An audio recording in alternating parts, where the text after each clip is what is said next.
आज काय स्पेशल होतं तर आज सकाळी होता आमच्या म्हसोबा देवाचा अभिषेक आणि कार्यक्रम. तर त्या कार्यक्रमात आम्हा दोघांना जोडीने कथा करायला बसायचं होतं. सकाळी गेल्यानंतर मंदिरात रांगोळी काढली आणि छान कोवळं असं ऊन मंदिरावर येत होतं. इथे अभिषेक सुरू झाला होता म्हसोबा देवाचा. आता म्हसोबा देव तर सगळ्यांना माहितीच आहे, गावाचा, गुराढोरांचा आणि शेतकऱ्यांचा रक्षक असं त्यांना मानलं जातं, बरोबर ना. तर इथेच अभिषेक झाल्यानंतर देवाला छान हारा फुलांनी आणि मुकुट घालून सजवलं होतं. त्यानंतर आम्ही घरी आलो, चहा चपातीचा नाश्ता केला आणि मला जायचं होतं दवाखान्यात, कारण माझे रिपोर्ट्स आणायचे होते. तर रिपोर्ट्समध्ये कळलं होतं की व्हिटॅमिन डीची कमतरता आहे, म्हणून तब्येत जरा खराब चालली आहे. तर व्हिटॅमिन डीच्या एका व्हिटॅमिनच्या कमतरतेमुळे शरीरात खूप काही बदल होतात हे मला आज कळलं.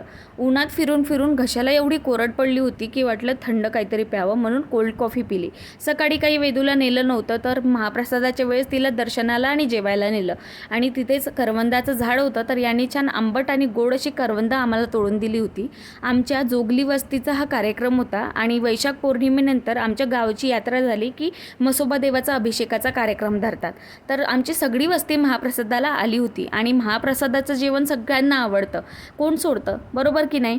त्यामुळे आम्ही पण जेवायला आलो आणि त्यानंतर संध्याकाळी आम्ही अमेरिकन नट्सचा छान एक फ्लेवर आणला होता फॅमिली पॅकचा, तो सगळ्या फॅमिलीसोबत मिळून एन्जॉय केला. तुम्हाला जर व्लॉग आवडला असेल तर सबस्क्राईब करायला विसरू नका. भेटू पुढच्या व्लॉगमध्ये. बाय.